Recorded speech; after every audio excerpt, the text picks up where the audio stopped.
عزیزان محترم، آج ہم اور آپ نبی پاک صلی اللہ علیہ وسلم کی ولادت باسعادت کے موقع پر حضور اکرم صلی اللہ علیہ وسلم کا تذکرہ خیر سننے اور سنانے کے لیے جمع ہیں۔ چنانچہ حدیث شریف میں یہ بات آتی ہے کہ ذکر الانبیاء من العبادہ و ذکر الصالحین تنزل الرحمہ، کہ انبیاء کا ذکر جو ہے عبادت ہے اور صالحین کا ذکر جو ہے وہ گناہوں کا کفارہ ہے۔ تو لہذا ہم یہاں نبی پاک صلی اللہ علیہ وسلم کا تذکرہ نہیں کر رہے ہیں بلکہ عبادت کر رہے ہیں، کیونکہ یہ سید الانبیاء کا ذکر ہے اور سید المرسلین کا ذکر ہے، امام الاولین والآخرین کا ذکر ہے۔ تو عزیزان محترم، گویا ہم عبادت جو ہے نا کر رہے ہیں اور عبادت میں شامل ہمارا یہ بیٹھنا اور سننا ہوگا۔ نبی پاک صلی اللہ علیہ وسلم کی ولادت باسعادت کا دن جب آتا ہے تو جو ہے جہاں ایک طرف خوشیاں ہوتی ہیں، جہاں مسلمان میلاد کے حوالے سے نعت خوانی کی محفلیں، درود شریف کی محفلیں، جلسے وغیرہ منعقد کرتے ہیں اور اس میں حضور اکرم صلی اللہ علیہ وسلم کا ذکر خیر نظم کی شکل میں، نثر کی شکل میں ہوتا ہے، اور پھر جو ہے جلوس کی شکل میں خوشی کا اظہار ہوتا ہے، وہیں دوسری طرف جو ہے اس عمل کو ناجائز اور بدعت اور عیسائیوں سے مشابہت قرار دینے کی جو ہے انتھک کوششیں کی جاتی ہیں، اور یہ ثابت کرنے اور یہ باور کرنے کی کوشش کی جاتی ہے کہ یہ عمل جو ہے غلط ہے اور میلاد کا یہ عمل جو ہے نا بدعت ہے وغیرہ۔ سرکار نے منایا تھا کیا؟ صحابہ نے منایا تھا کیا؟ وہ کیا یہ کیا ایسا؟ تو خیر میرا مضمون تو الگ ہے، لیکن مجھے یہ بات کرنے کی ضرورت اس لیے پیش آئی کہ ابھی کچھ دیر پہلے میرے سامنے ایک بات آئی کہ نبی پاک صلی اللہ علیہ وسلم کا خطبہ میلاد کیوں دیا جاتا ہے؟ خطبہ میلاد دینے کی کیا ضرورت ہے؟ عزیزان محترم، ہم سمجھتے ہیں کہ جو ہے خطبہ صرف جمعہ اور عیدین کو ہوتا ہے، لیکن جو لوگ یہ جو اعتراض جو کر رہے ہیں خطبہ میلاد پر، یہ ایسے لوگ ہوئے جو علم سے جن کا کوئی تعلق نہیں ہے اور احادیث مبارکہ کے ذخیرے سے ان کا کوئی تعلق نہیں ہے اور نبی پاک صلی اللہ علیہ وسلم کی سیرت مبارکہ سے ان کو کوئی دور دور تک وابستگی نہیں ہے، ورنہ یہ اعتراض نہیں ہوتا تھا۔ وجہ یہ ہے کہ نبی پاک صلی اللہ علیہ وسلم جہاں مخصوص اوقات میں خطبہ دیا کرتے تھے، جیسے عید الفطر، عید الاضحیٰ، جمعہ، یا جو ہے نا چاند گرہن اور سورج گرہن وغیرہ وغیرہ کے مخصوص موقع پر خطبہ دیا کرتے تھے، وہیں جب کبھی بھی ضرورت پیش آتی سرکار دو عالم صلی اللہ علیہ وسلم خطبہ عنایت فرمایا کرتے تھے۔ تو خطبے کا تعلق صرف جمعہ اور عیدین سے سمجھنا یہ سیرت سے اور احادیث کے ذخیرے سے ناواقفیت کی علامت ہے۔ میں آپ کو ایک دو مثالیں دیتے چلوں۔ بعض لوگوں نے یہ افواہ پھیلا دی کہ سرکار دو عالم صلی اللہ علیہ وسلم کا نسب کیا ہو جائے گا؟ ختم ہو جائے گا۔ تو سرکار دو عالم صلی اللہ علیہ وسلم جلال میں آ گئے اور آپ نے خطبہ عنایت فرمایا اور بتلایا کہ کیا بات ہے کہ لوگ جو ہے نا یہ کہہ رہے ہیں کہ میرا نسب ختم ہو جائے گا اور میرا سلسلہ خاندان ختم ہو جائے گا۔ ایسی بات نہیں ہے، بلکہ میرا نسب قیامت تک باقی رہے گا۔ ایک موقع پر سرکار نے یہ بیان فرمایا، اور ایک موقع پر میں دو احادیث کا خلاصہ آپ کے سامنے ذکر کر رہا ہوں، دو احادیث کا خلاصہ۔ ابو لہب کی دو بیٹیاں تھیں، ایک کا نام تھا درہ بنت، اب اس کا تقریباً مفہوم سیم ہے، اس لیے میں دونوں کو ملا کے بول رہا ہوں۔ ایک بیٹی کا نام تھا درہ بنت ابی لہب اور دوسری بیٹی کا نام تھا سبیعہ بنت ابی لہب۔ ابو لہب جس کے تعلق سے قرآن میں کیا ہے، اس کی مذمت میں صورت نازل ہوئی ہے اور جو ہے اس کو ایک جہنمی ہونے کا جو ہے نا اشارہ دے دیا گیا ہے قرآن میں۔ تو اس کی یہ دونوں بیٹیاں جو تھیں یہ صحابیہ ہیں، سبیعہ بنت ابی لہب اور درہ بنت ابی لہب۔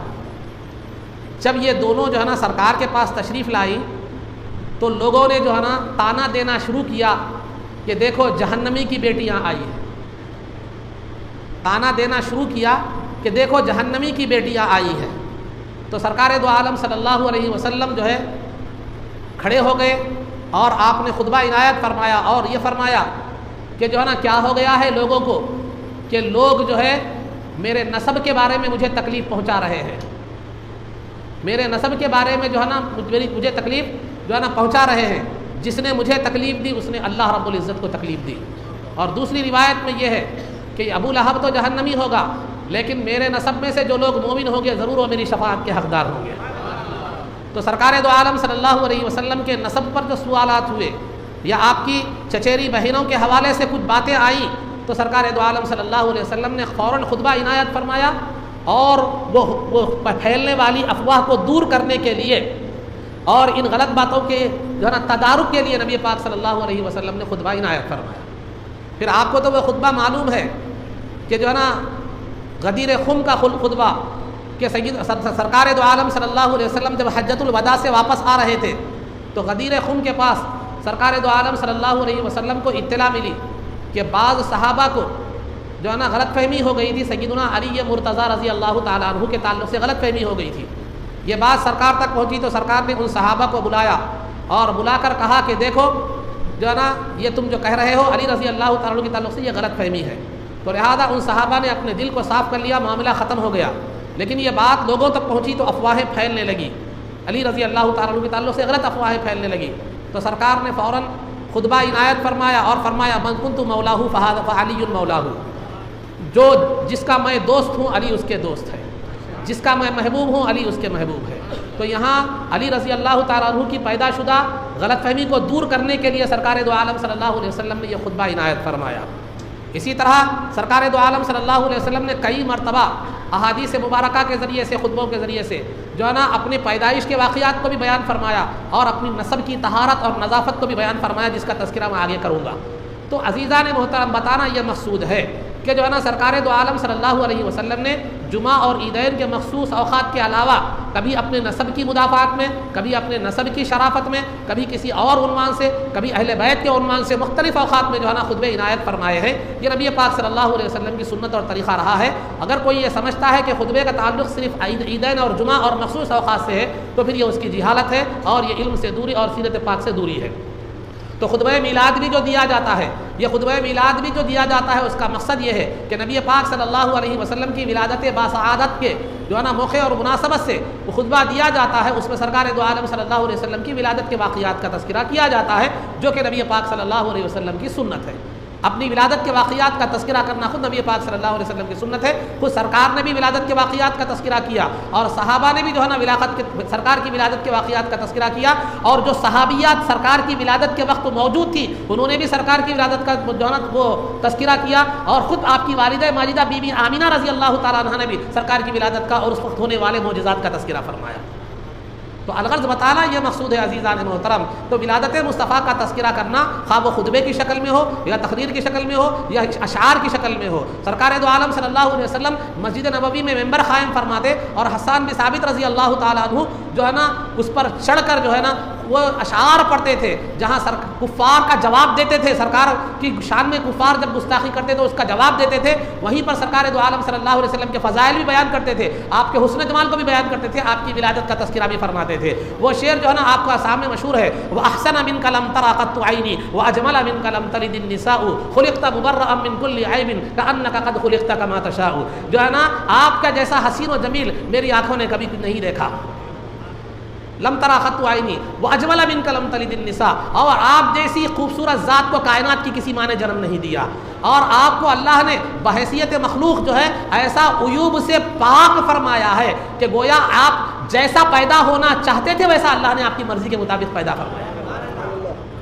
تو بہرحال عزیزان محترم، یہ جو ہے نا یا تو ذہن کی تنگی ہے یا علم کی جو ہے نا کمی ہے، یا حضور اکرم صلی اللہ علیہ وسلم سے جو ہے نا محبت کی کمی ہے، یا ایک مخصوص ذہن بنا لیتا ہے انسان، اب اس پر چلتا رہتا ہے، ادھر کا لائے کھینچے لگا دیے، ادھر کا لائے کھینچے لگا دیے، ادھر کا لائے کھینچے لگا دیے، چنو نے تھوڑا دیا، منو نے تھوڑا دیا، میرا پیٹ بھر گیا۔ یہ ایسی بات کیا ہوتی ہے۔ تو لہٰذا یہ اہل علم کا نہیں ہے، بلکہ خطبہ میلاد خود بانی جامع نظامیہ علیہ رحمۃ و رضوان نے بھی اس کا اہتمام کیا ہے۔ تو لہٰذا خطبہ میلاد کا اہتمام یہ عیب عائشہ نے بلکہ اولیاء اللہ نے بھی جو ہے نا کیا ہے، جن کے راستے کو جو ہے نا قرآن کریم نے صراط مستقیم کہا ہے، وہ بانی جامع نظامیہ جن کو سرکار دو عالم صلی اللہ علیہ وسلم نے مبلغ بنا کر دکن کی طرف بھیجا تھا، اور دکن کی جو ہے نا علم دین کی شمع روشن کرنے کے لیے دکن کی طرف بھیجا تھا، تو سرکار جس مبلغ کو مبلغ بنا کر علم دین کے لیے بھیجے، دین کا کام کرنے کے لیے بھیجے، اب پھر اس کے کام پر بھی اگر اعتراض ہو تو پھر اب کون باقی رہے گا، یہ سمجھ میں نہیں آئے گا۔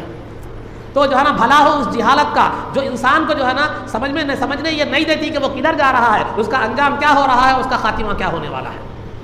تو الغرض عزیزان محترم، یہ ایک ضمن میرے اس سے پہلے بات آ گئی تھی تو وہ جو ہے نا میں نے ذکر کر دی، ورنہ میلاد پر اعتراضات چلتے رہیں گے اور اس کے جو ہے نا اس پہ باتیں ہوتی رہیں گی، کیونکہ پتھر اسی درخت کو مارا جاتا ہے جس پر پھل ہو، جہاں پھل نہ ہو وہ پتھر نہیں مارا جاتا، پتھر نہیں مارا جاتا۔ معلوم یہ ہے کہ میلاد کا درخت جو ہے نا پھلدار درخت ہے، اور دشمن یہ نہیں چاہتا کہ آپ وہ پھل سے استفادہ کریں، دشمن یہ نہیں چاہتا کہ آپ وہ پھل سے کیا کریں، استفادہ کریں، اسی لیے بار بار کسی نہ کسی حیثیت سے کبھی بدعت کا پتھر پھینکتا ہے، کبھی تاریخ کے حوالے سے پتھر پھینکتا ہے، کبھی صحابہ منائے تھے کیا پھینکتا ہے، کبھی سرکار منائے تھے کیا پھینکتا ہے۔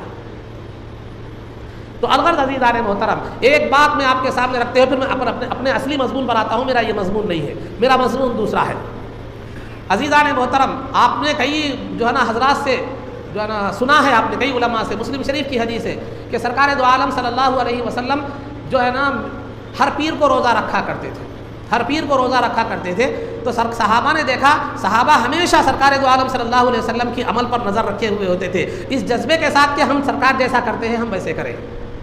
ایک مرتبہ کا واقعہ ہے، سرکار دو عالم صلی اللہ علیہ وسلم امہات المومنین میں سے کسی جو ہے نا ماں کے گھر تشریف لے گئے، صحابہ جا کر جو ہے نا سرکار سے جو ہے نا ان سے سرکار کے اعمال کے بارے میں پوچھا۔ جب سرکار کے اعمال بیان کیے گئے کہ سرکار آرام بھی فرماتے ہیں، روزہ بھی رکھتے ہیں، روزہ چھوڑتے بھی ہیں، آرام بھی فرماتے ہیں، نماز بھی پڑھتے ہیں، تو اب صحابہ نے کیا کہا، اب آ کے وہ تبصرہ کرنے لگے۔ کیا تبصرہ کرنے لگے؟ سرکار کی ذات تو بڑی ذات ہے، ہم سرکار کا مقام کہاں، ہمارا مقام کہاں۔ ایک صحابی نے کہا میں آج سے یہ عہد کرتا ہوں کہ آج کے بعد روزانہ روزے رکھوں گا، اور ایک صحابی نے یہ کہا کہ میں آج کے بعد شادی ہی نہیں کروں گا۔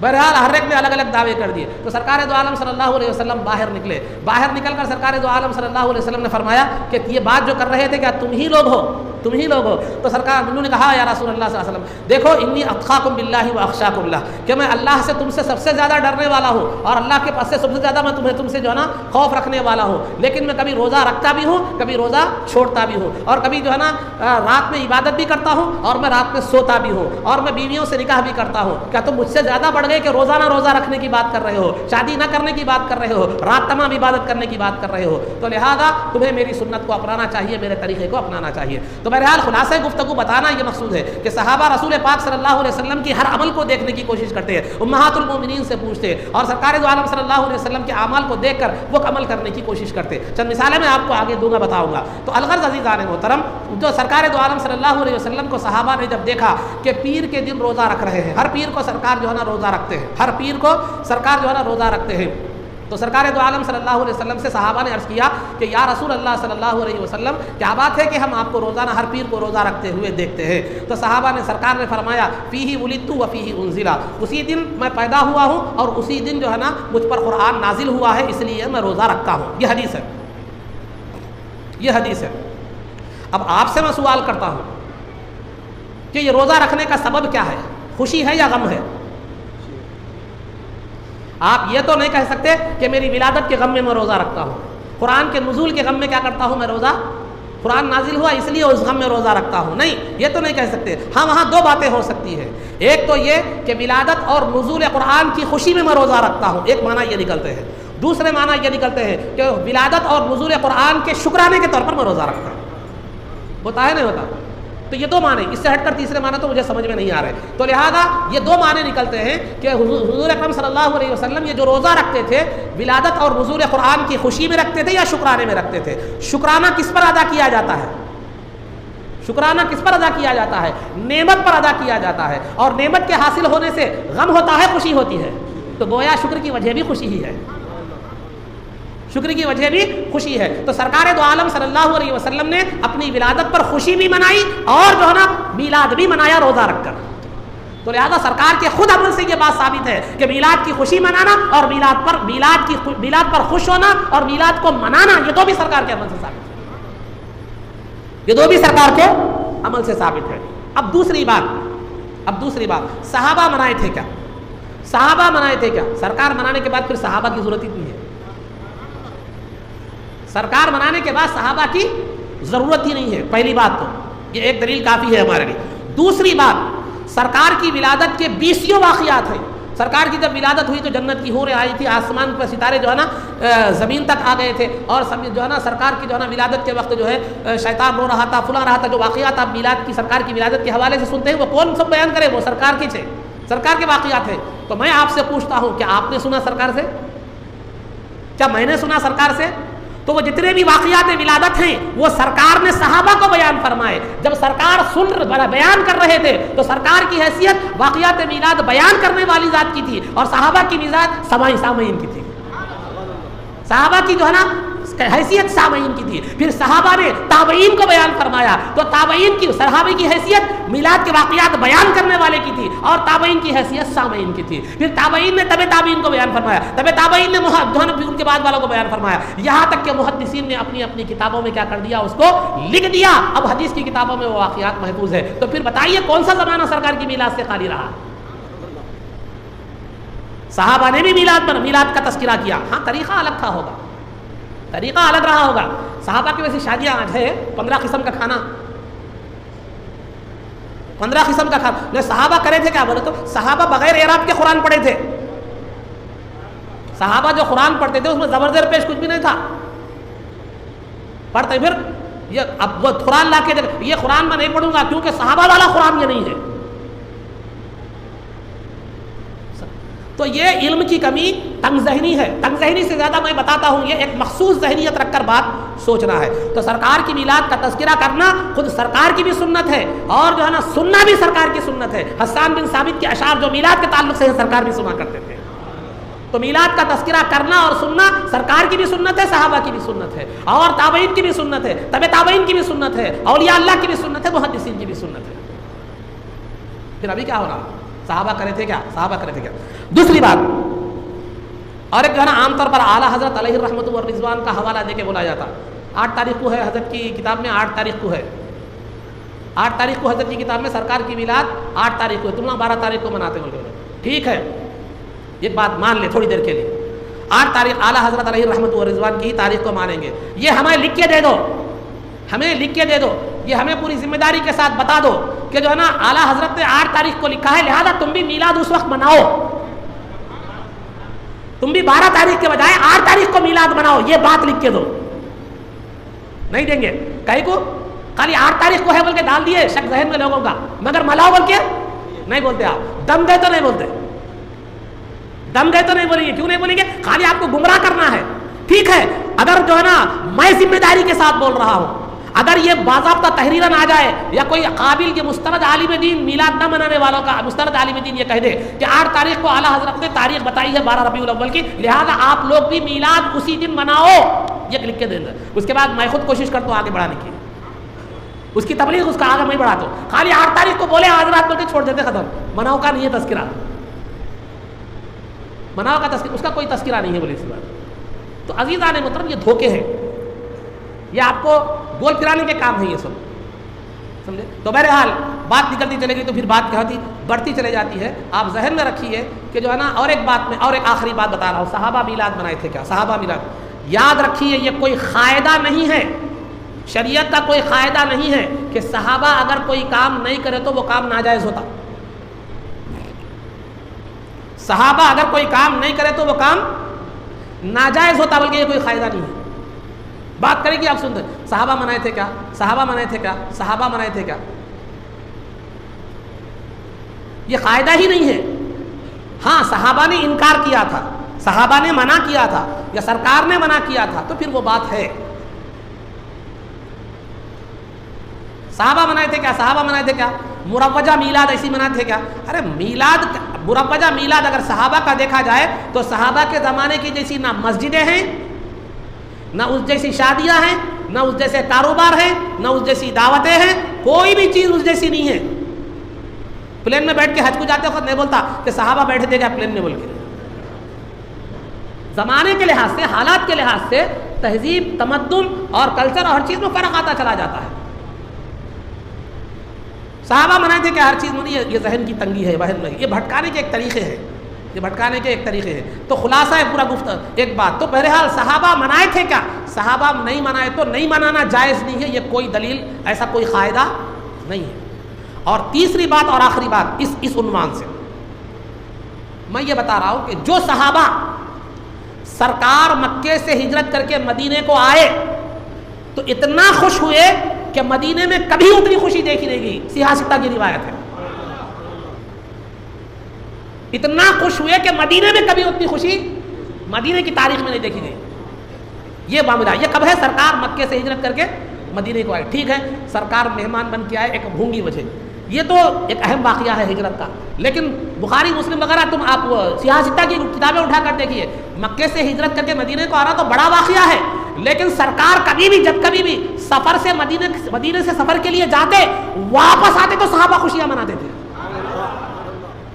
سفر کے لیے جاتے تو سفر کے لیے جاتے سرکار جاتے واپس آتے، سفر سے واپس آتے کوئی معاملہ بڑی بات ہے آپ ہمارے حساب سے دیکھا تو وہ بھی تھوڑے دن سرکار جو ہے نا غائب تھے، نظروں سے اوجھل تھے، لیکن پھر دکھائی دیا 8 دن 15 دن مہینہ 2 مہینے زیادہ ہوگا تو دکھائی دیتے. تو صحابہ کی خوشی کا عالم یہ ہوتا کہ بے انتہا خوش ہوتے، خوشیاں مناتے تھے، سفر سے جا کر واپس آتے تھے. تو کیا آپ ان صحابہ کے تعلق سے یہ توقع رکھ سکتے ہیں کہ صحابہ نے سرکار کی ولادت کی خوشی نہیں منائی ہوگی؟ تو عزیزان محترم منایا ہے انہوں نے بھی، لیکن طریقہ الگ تھا، کلچر الگ ہے، حالات الگ ہے. ہم یہ دیکھیں گے کہ شریعت کے مطابق ہے یا نہیں. آج سرکار کے زمانے کی کون سی چیزیں اب آج ویسی ہے بتائیے؟ میں آپ سے پوچھتا ہوں سرکار اور صحابہ کے زمانے کا کوئی چیز آج ویسی نہیں ہے.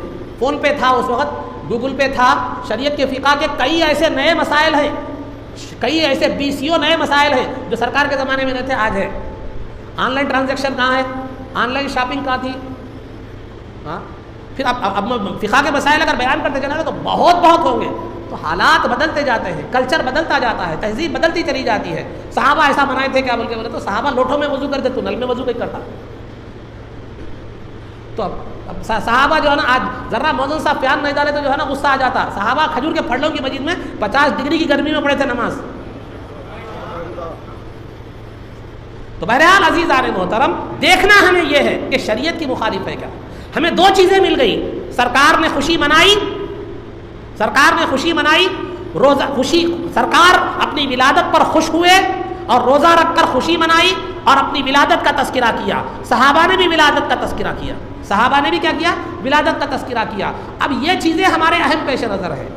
خوشی کے دائرے میں شریعت میں محبت اور خوشی 2 چیزیں ایسی ہیں جس کی ادائیگی کے لیے کوئی طریقہ متعین نہیں ہے. میں آپ سے پوچھتا ہوں آپ کے والد کو والدہ سے آپ کو بے انتہا محبت ہے، کیا کرتے ہیں آپ؟ کبھی ہاتھ چومتے ہیں، کبھی پیر پڑتے ہیں، کبھی پیٹ میں مونڈی دیتے ہیں، کبھی جو ہے نا ان کی پیشانی پہ بوسا دیتے ہیں، کبھی جا کے گود میں سو جاتے ہیں، کبھی جو ہے نا ان کے ساتھ جو ہے نا ان کو ستانا بھی ایک محبت، ستانا مطلب تکلیف دینے کے لیے نہیں. تو محبت کے انداز خاص نہیں ہوا کرتے، محبت کے انداز خاص نہیں ہوا کرتے، خوشی کا کوئی خاص طریقہ نہیں ہوا کرتا. تو لہذا خوشی اور محبت کا اظہار جس انداز میں بھی شریعت کے حدود میں رہ کر کیا جائے کوئی وہ نہیں ہے. کیا شادیاں سرکار کے زمانے کی طرح ہیں آج؟ نہ کاروبار سرکار کے زمانے کی طرح ہے، صحابہ کے زمانے کی طرح ہے. نہ شادیاں سرکار کے زمانے کی طرح ہے، نہ جو ہے مسجدیں سرکار کے زمانے کی طرح ہے، نہ کوئی چیز جو ہے نا سرکار کے زمانے کی چند سوائے اللہ ماشاءاللہ وہ ہے بھی تو اس اصلی حالت میں نہیں ہے. سرکار کے زمانے میں تو پہلی اذان بھی نہیں تھی 12:30 کی. میلاد منانے والا بھی دے رہا، نہیں منانے والا بھی دے رہا. تو الغرض عزیزان محترم بتلانا یہ مقصود ہے کہ ہم دیکھیں گے، کبھی بھی یاد رکھیے ہم یہ دیکھنا چاہیے کہ خوش ہونا میلاد پر خوش ہونا اور میلاد منانا اور تیسرا میلاد کا تذکرہ کرنا، یہ 3 چیزیں میلاد کے حوالے سے ہیں. اور یہ چیزیں شریعت کے حدود میں رہ کر جس انداز میں بھی ادا کی جائے کوئی پابندی نہیں ہے. سرکار نے کبھی یہ نہیں فرمایا تم روزہ رکھنا دوسرا نہیں رکھنا. تو بہرحال عزیزان محترم یہ چند باتیں تھی، ضمناً آ گئی تو وہ جو ہے نا آپ کے سامنے بتا دیا. اب آئیے میں اپنے اصل مضمون کی طرف کیا کرتا ہوں آتا چلو.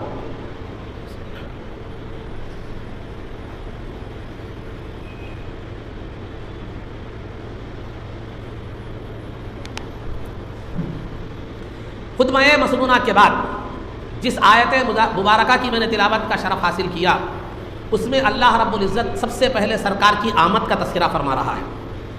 سب سے پہلے سرکار کی آمد کا تذکرہ فرما رہا ہے. لقد جاءکم رسول، یقیناً تمہارے پاس ایک رسول آئے، یقیناً تمہارے پاس ایک رسول تشریف لائے. لقد جاءکم رسول من انفسکم، اس میں دو قراتیں ہیں، دو طرح سے اس لفظ کو قرآن میں پڑھا گیا ہے. لقد جاءکم، یقیناً تمہارے پاس آئے، رسول من انفسکم، تم ہی میں سے ایک رسول، رسول من انفسکم، تم ہی میں سے ایک رسول. اور ایک طریقہ جو پڑھا گیا ہے رسول من انفسکم، رسول من انفسکم، یقیناً تمہارے پاس ایک رسول آئے جو تم میں سب میں پاکیزہ حسب والے نسب والے ہیں. میں ہر ایک کی تشریح کروں گا، حسب کیا بولتے ہیں، نسب کیا بولتے ہیں، وہ بھی بتاؤں گا میں آپ کو. تو جو ہے نا تم میں سب میں زیادہ پاکیزہ حسب و نسب والے ہیں. اس کے بعد دوسرا عزیز علیہ ما عنتم، تمہارا مشقت میں پڑھنا انہیں ناگوار گزرتا ہے، تمہارا مشقت میں پڑھنا انہیں ناگوار گزرتا ہے. بالمؤمنین، مومنین کے ساتھ رؤوف، مہربان ہے، رحیم، رحم فرمانے والے ہیں. یہ ترجمہ ہے آیت کا. اس میں سرکار دو عالم صلی اللہ علیہ وسلم کی 5 خصوصیات بتائی گئی. سب سے پہلے من انفسکم، یقیناً تمہارے پاس جو ہے نا، تم من انفسکم پہلے ترجمہ کر رہا ہوں میں، یقیناً تمہارے پاس تم ہی میں سے ایک رسول آئے، تم ہی میں سے ایک رسول آئے. یہ بولنے کی ضرورت کیوں پیش آئی؟ یقیناً تمہارے پاس رسول آئے کافی تھا، تم ہی میں سے ایک رسول آئے، یہ بولنے کی ضرورت کیوں پیش آئی؟ اس لیے بولے کہ دیکھو وہ رسول کوئی باہر سے نہیں آئے، کوئی اجنبی نہیں ہے، کوئی ایرے غیرے نہیں ہے، وہ تم ہی میں سے ہے. تم نے ان کو بچپن سے ان کے بچپن بھی دیکھا ہے، ان کی جوانی بھی دیکھی ہے، اور ان کا اعلان نبوت بھی دیکھا ہے. تم ہی نے ان سے کہا تھا کہ تم سچے ہو، تم ہی نے کہا تھا کہ صادق ہو، تم ہی نے کہا تھا امین ہو. صادق اور امین کا لقب تمہیں ہم نے نہیں دیا، انہیں تم ہی نے ہی دیا ہے. تو ان کی زندگی تمہارے سامنے کھلی کتاب ہے، نہ انہوں نے کبھی بت پرستی کی، نہ انہوں نے کبھی جھوٹ بولا، نہ انہوں نے کبھی خیانت کی. تو لہذا جو ذات مخلوق کے معاملات میں جھوٹ نہیں بول سکتی، وہ خالق کے معاملات میں جھوٹ کیسے بولے گی؟ تو تمہارے پاس رسول آئے، تمہارے پاس رسول آئے، اور ان کے رسول ہونے کی دلیل کیا ہے؟ وہ ان کی زندگی ہے. ان کے رسول ہونے کی دلیل کہ رسول کیسا ہوتا ہے، وہ رسول ہونے کی دلیل ان کی زندگی تمہارے سامنے ہے کہ انہوں نے کبھی جھوٹ نہیں بولا، کبھی خیانت نہیں کی، کبھی کسی کو دھوکہ نہیں دیا، کبھی کسی پر ظلم نہیں کیا، بلکہ وہ پاکیزہ اخلاق کے پیکر ہیں. تو جو ہے رسول رسول ہونے کی دلیل یہ ہے. مثال کے طور پر ایک سمجھانے کے لیے میں آپ کو بات کروں. ایک آدمی آیا، کلین شیو ہے، کوٹ پینٹ پہن کے پورا انگریز دکھ رہا، آ کے بول رہا جو ہے میں جمعہ کو خطبہ دیتا بول رہا. ہندوستان کی بات کروں، دوسری جگہ ہوتا ہوں گا، جمعہ کو خطبہ دیتا بول رہا. تو آپ کیا بولتے ہیں؟ تم عالم ہے بول کے کیسا سمجھنا؟ ہم بولتے ہیں عالم ہے بول کے نہ داڑھی ہے، نہ لباس ہے، نہ کسی بھی عالمانہ شان تمہارے اندر کچھ نظر ہی نہیں آ رہی. ہم کیسے کہیں کہ تم ہم خطبہ تم دو گے اور تم جو ہے نا ہم تمہارے پیچھے نماز ہم کیسے پڑھیں؟ وہی اگر کوئی متشرع شخصیت امامہ بن کے جبہ پہن کے آ گئے نماز پڑھا تو آپ کچھ بھی نہیں بولتے، ارے نئے مولانا دکھ رہے سنیں گے تقریر بولتے. تو سرکار کی زندگی تمہارے لیے نمونہ ہے. تو انسان کا کردار، انسان کی اخلاق بھی اس کی ذات پر دلیل ہوا کرتی ہے. جیسے داڑھی، ٹوپی، اسلامی لباس ایک عالمانہ لباس ایک آدمی کے عالم ہونے کو جو ہے نا بتاتا ہے، اسی طرح انسان کی زندگی سرکار کی امانت، سرکار کی صداقت، سرکار کی للہیت، سرکار کے اخلاق، سرکار کی صلہ رحمی، سرکار کے مخلوق کے ساتھ جو ہے نا مہربانی، یہ اس بات کی علامت ہے کہ سرکار رسول ہے، کیونکہ ایک رسول میں یہ تمام خوبیاں پائی جاتی ہیں. اس وجہ سے پہلے رسول کی دلیل یہ بتلائی گئی، من انفسکم، تم ہی میں سے ہے. دیکھ لو، بتاؤ کہاں خامی ہے. سرکار نے بھی فرمایا فقط لبثت فیکم عمرا من قبلہ افلا تعقلون، ارے میں نے تو زندگی کا ایک کئی حصہ 40 سال کا حصہ تمہارے اندر گزارا، کیا تمہیں سمجھ نہیں ہے کہ میری رسالت پر تم جو ہے نا واویلا بچا رہے ہو؟ تمہیں نے تو صادق کہا ہے، تمہیں نے تو جو ہے نا امانت دار کہا ہے، تمہیں نے تو حجر اسود کا فیصلہ میرے ہاتھ میں کرایا ہے. امانت کی بات آئی تو میرے پاس رکھاتے ہو، صداقت کی بات آئی تو میرے پاس آتے ہو، فیصلے کی لڑائی کے جنگ کی فیصلے کی بات آتی ہو تو جج بنا کر مجھے پیش کرتے ہو. پھر جب میں کہہ رہا ہوں کہ خدا ایک ہے اور میں اس کا رسول ہوں تو پھر تمہیں شک کیوں ہے؟ تو من انفسکم کہنے کی وجہ یہ ہے، اس کی تشریح ہے. اور دوسرا من انفسکم، تم میں تو یقیناً تمہارے پاس ایک رسول آئے جو تم میں سب میں پاکیزہ حسب و نسب والے ہیں، جو تم میں سب میں پاکیزہ حسب و نسب والے ہیں۔ حسب کہتے ہیں دنیاوی شرافت اور پوزیشن کو، حسب کہتے ہیں دنیاوی شرافت اور پوزیشن کو، یعنی دنیاوی عزت، دنیاوی مقام، اور نسب کہتے ہیں خاندانی شرافت، نسب کہتے ہیں خاندانی شرافت کو۔ آدم علیہ السلام سے لے کر قیامت تک جتنے انبیاء آئے، جتنے انسان پیدا ہوئے، سرکار سے زیادہ پاکیزہ نسب والا، سرکار سے زیادہ بلند حسب والا کائنات میں کوئی نہیں آیا، نہ آیا ہے نہ آئے گا، نہ آیا ہے نہ آیا ہے نہ آئے گا۔ یہ میں محبت کی بات نہیں کر رہا ہوں، میں دو احادیث کا مجموعہ خلاصہ کے طور پر آپ کے سامنے پیش کر رہا ہوں، سرکار کے ارشادات کا۔ بات طویل ہو جائے گی، لیکن میں دو حدیثوں کو ملا کے ایسا کر رہا ہوں کہ وہ ترجمہ آپ کو آسانی سے سمجھ میں آ جائے گا، تشریح کے ساتھ ایک حدیث ایک کے لیے تشریح ہو جائے گی۔ سرکار دو عالم صلی اللہ علیہ وسلم نے فرمایا کہ اللہ رب العزت نے جب مخلوق کو پیدا کیا تو اس کی شاخیں بنائی، اس کی شاخیں بنائی۔ مخلوق میں سب میں بہترین شاخ جو تھی، جو کہ کنانہ ہے، جو آپ کے آبا و اجداد میں سے دادا ہیں، جو کہ کنانہ ہے، اللہ نے جو ہے نا مخلوق کی سب مخلوق کی شاخیں بنائی، اور شاخوں میں سب میں بہترین اسماعیل علیہ السلام کی شاخوں میں سب سے بہترین جو پہلی جو شاخ تھی وہ کنانہ کو اللہ رب العزت نے کیا ہے منتخب فرمایا، جو سرکار کے دادا ہے۔ پھر جو ہے نا اس کے بعد ان شاخوں سے قبیلے بنائے، اور قبیلوں میں سب میں بہترین جو قبیلہ تھا کائنات میں اس وقت نہیں، ابتدا سے لے کے انتہا تک جو سب میں بہترین قبیلہ تھا، وہ قبیلے کو اللہ رب العزت اس قبیلے میں مجھے پیدا کیا، وہ قبیلہ قریش ہے، وہ قبیلہ قریش ہے۔ اور پھر سرکار اللہ رب العزت نے تمام قبائل بنائے، ان قبیلوں میں سب میں معزز اور مکرم جو قبیلہ تھا قبیلہ بنو ہاشم، اللہ نے مجھے اس میں پیدا کیا ہے۔ یہ دو روایتوں کا مجموعہ ہے۔ اور ایک روایت میں جبریل امین کہتے ہیں، میں اور آپ نہیں، میں بولے تو یہ معلوم ہے، تو حیدرآباد کا نہیں معلوم، حیدرآباد کا معلوم ہے تو بمبئی کا نہیں معلوم مجھے۔ یہ جو ہے نا پورا دنیا پھرا ہوا آدمی بھی یہ دعویٰ نہیں کر سکتا کہ میں پوری دنیا کو جو ہے نا جانتا ہوں۔ کیوں؟ گیا تو بھی دنیا میں مخصوص مقامات پہ جائیں گا، ہر چیز کو نہیں دیکھتا، لیکن جبریل امین کے بارے میں کیا خیال ہے آپ کا؟ جبریل امین جو دنیا کے خطے ذرے ہر جگہ سے واقف ہے، وہ جبریل امین کہتے ہیں۔ اور فرشتہ جھوٹ بھی نہیں بولتا، یاد رکھیے، فرشتے اللہ کی نافرمانی سے پاک ہوتے ہیں۔ قرآن کہتا ہے لا یعصون اللہ ما امرهم ویفعلون ما یؤمرون، فرشتے کبھی بھی اللہ کی نافرمانی نہیں کرتے، ہمیشہ اللہ کے حکم کو بجا لاتے ہیں۔ تو فرشتہ جھوٹ نہیں بولتا، جھوٹ بولنا اللہ کی نافرمانی ہے۔ تو جو ہے نا جبریل امین کہتے ہیں کہ یا رسول اللہ صلی اللہ علیہ وسلم، میں ساری کائنات کو، ساری روئے زمین کو دیکھ لیا، آپ کے قبیلے سے بہتر کوئی قبیلہ میں نے نہیں پایا، آپ کے خاندان سے بہتر خاندان میں نے نہیں پایا، اور آپ کی ذات سے بہتر کوئی ذات میں نے نہیں پایا۔ یہ کون بول رہے ہیں؟ میں اور آپ نہیں۔ دنیا کا ہر کیمرہ ناکام ہو سکتا ہے، لیکن جبریل کی آنکھ ناکام نہیں ہو سکتی، جبریل کی آنکھ ناکام نہیں ہو سکتی۔ وہ جبرائیل جس کو اللہ نے یہ صلاحیت دی ہے کہ بیک وقت کائنات کے پورے لوگوں کی بات سن سکے اور اس کے نام اور اس کے باپ کے نام کے ساتھ خدا کی بارگاہ میں پیش کر سکے، تو وہ جبرائیل کہہ رہے ہیں کہ میں نے اس پوری کائنات کو چھان ڈالا، لیکن آپ کے جیسا قبیلہ نہیں ملا، آپ کے جیسا خاندان نہیں ملا، آپ کی جیسی ذات نہیں ملی۔ تو قبیلہ بھی بے مثل، خاندان بھی بے مثل، ذات بھی بے مثل، ذات بھی بے مثل۔ تو لقد جاءکم رسول من انفسکم، کہ تم میں سب میں پاکیزہ حسب و نسب والے رسول پیدا ہوئے۔ ایک مرتبہ جو ہے صحابہ اکرام، حبشہ ایک مقام کا نام ہے، حبشہ ایک مقام کا نام ہے، وہاں کا جو کفار مکہ جب بہت زیادہ مسلمانوں پر ظلم کرنے لگے تو سرکار نے حبشہ کی جانب ہجرت کرنے کی مسلمانوں کو اجازت دے دی۔ اجازت دینے کے بعد کیا کرے، وہاں کا وہ بادشاہ، حبشہ کا جو بادشاہ تھا، اس کا لقب نجاشی تھا، لیکن اصل نام اسحمہ تھا۔ تو وہ کیا کرے، اس کے پاس جا کر وہاں رہنے لگے۔ تو کفار مکہ مسلمانوں کو واپس لے جانے کے لیے اس کے پاس آئے، آ کر اس کو مسلمانوں کے تعلق سے غلط باور کرا دیا۔ تو جعفر طیار رضی اللہ تعالیٰ عنہ نے وہاں پر ایک تقریر فرمائی، اس میں سب سے پہلے انہوں نے سرکار کے نسب کو بیان فرمایا، اس کے بعد سرکار کی تعلیمات کو بیان فرمایا، سرکار کے نسب کو بیان فرمایا، سرکار کی تعلیمات کو بیان فرمایا، کس باتوں کا حکم دیتے ہیں، کیا کرتے ہیں وغیرہ۔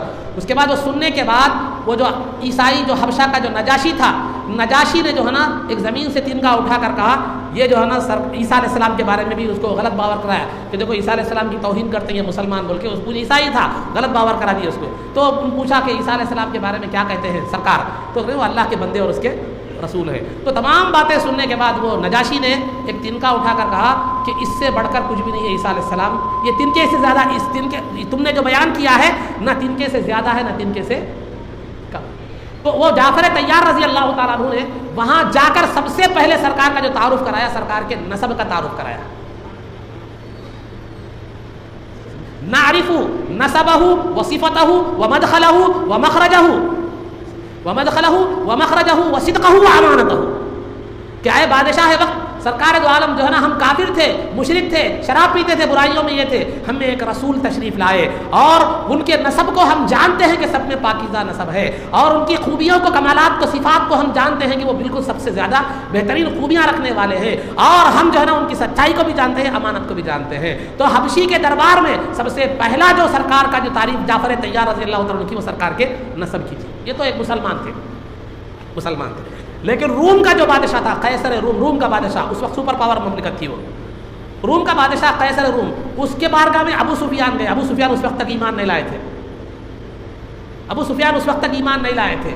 سرکار سے محبت نہیں تھی بلکہ دشمنی تھی, کیونکہ غیر مسلم تھے, ایمان نہیں لائے تھے.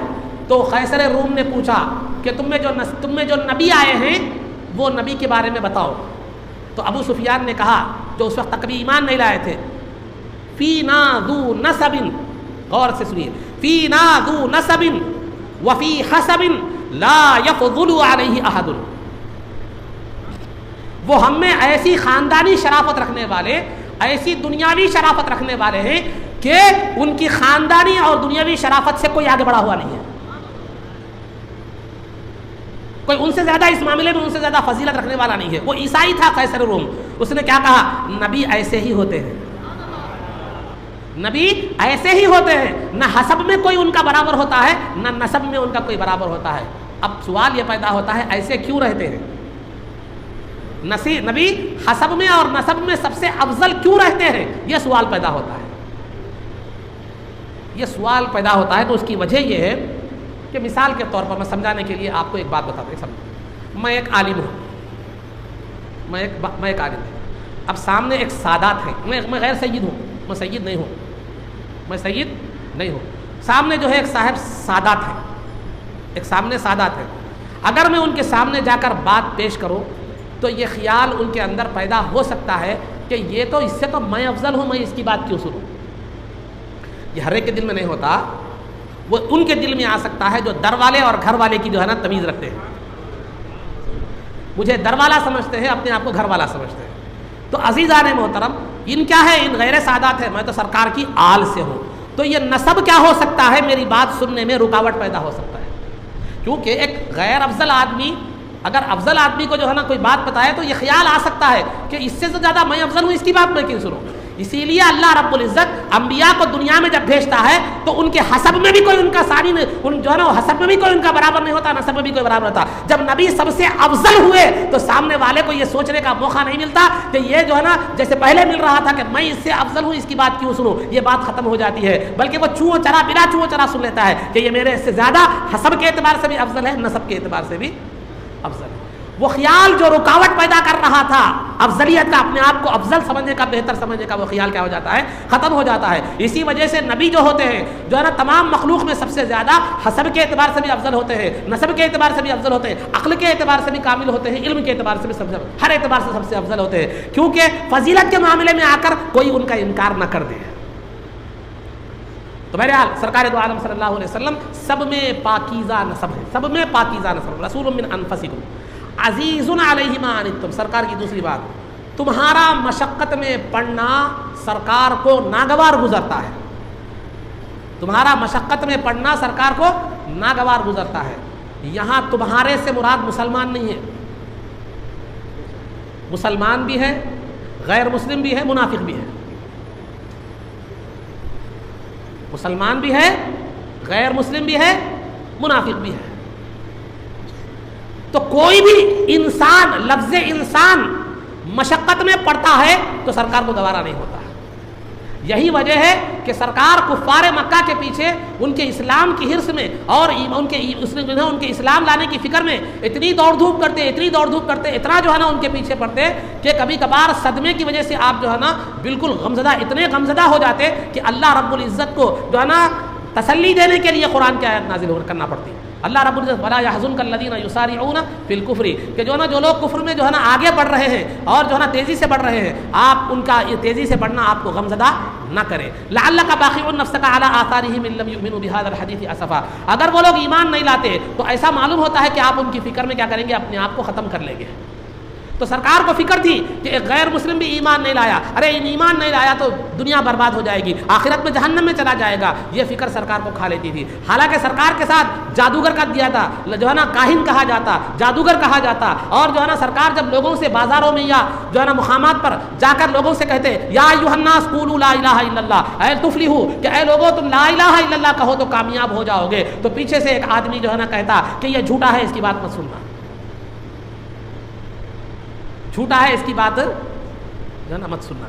تو اتنا ہونے کے باوجود بھی سرکار ان کی خیر خواہی کے لیے تڑپ کیا. سرکار پر جو ظلم ہوتے، راستوں میں کانٹے بچھائے جاتے اور جانور کی اوجھڑی لا کر پیٹ پر رکھ دی جاتی، طرح طرح سے ظلم کر دیے جاتے. اور دیکھنے والوں نے دیکھ کر صحابہ نے کہا یا رسول اللہ یہ جو ستم ہے آپ تو برداشت کر رہے ہیں لیکن ہمیں دیکھا بھی نہیں جا رہا، لہذا ادعوا للمشرکین، مشرکین کے لیے آپ بد دعا کیجیے. تو سرکار نے کیا فرمایا، انما بعثت رحمتا ولم ابعث لعانا، کہ یار جو ہے نا اے صحابہ میں جو ہے نا رحمت بنا کر بھیجا گیا ہوں، بد دعا کرنے والا بنا کر نہیں بھیجا گیا. منافقین کے بارے میں بھی آپ کی یہ فکر رہتی ہے کہ یہ زبان سے تو منافق کہتے ہیں، زبان سے لا الہ الا اللہ کہنا، دل میں کیا ہے کفر کو چھپائے رکھنا. تو منافقین سے بھی آپ کی یہ خواہش ہوتی ہے کہ زبان سے تو ایمان لا چکے ہیں، دل بھی اگر ان کا مومن ہو جائے تو دنیا و آخرت سنور جائے گی. ہمیشہ ان کی سرکار کی یہ فکر ہوتی تھی منافقین کے تعلق سے، ہمیشہ ان کے ساتھ حسن سلوک کیا کرتے تھے. عبداللہ بن ابی جو منافقوں کا سردار تھا، جس نے زندگی بھر جو ہے سرکار دو عالم صلی اللہ علیہ وسلم کی مخالفت کی، سرکار دو عالم صلی اللہ علیہ وسلم کی مخالفت کی، لیکن مرتے وقت جب اس نے سرکار سے پوچھا کہ سرکار کفن کے لیے مجھے خمیس دیجئے اور میری نماز جنازہ آپ پڑھائیے، تو سرکار نے کفن کے لیے خمیس بھی دی، نماز جنازہ بھی پڑھائی. اس وقت تک یہ حکم نہیں آیا تھا کہ غیر مسلموں کی نماز جنازہ پڑھانا جائز نہیں ہے، یہ حکم نہیں آیا تھا، لیکن سرکار نے اس کے ساتھ بھی یہ معاملہ کیا جو زندگی بھر ازلی دشمن آپ کا رہا. تو سرکار کی فکر غیر مسلموں کے تعلق سے یہ ہوتی کہ کلمہ پڑھ کر مسلمان بن جائے، منافقوں کے تعلق سے یہ ہوتی کہ زبان سے تو اسلام ظاہر کر رہے دل بھی مسلمان ہو جائے. مومنین کے تعلق سے جو ہے نا ہمیشہ یہ فکر ہوتی کہ جو ہے نا یہ لوگ کیا کریں، اللہ کے راستے پر اللہ کی اطاعت و فرما برداری میں زندگی بسر کریں اور یہ دنیا و آخرت میں کامیاب ہو جائے ہر ایک کے لیے. تو عزیز علیہ ما عنتم، تمہارا مشقت میں پڑنا سرکار کو برداشت نہیں ہوتا، خواہ تم غیر مسلم ہو، منافق ہو یا مسلمان ہو.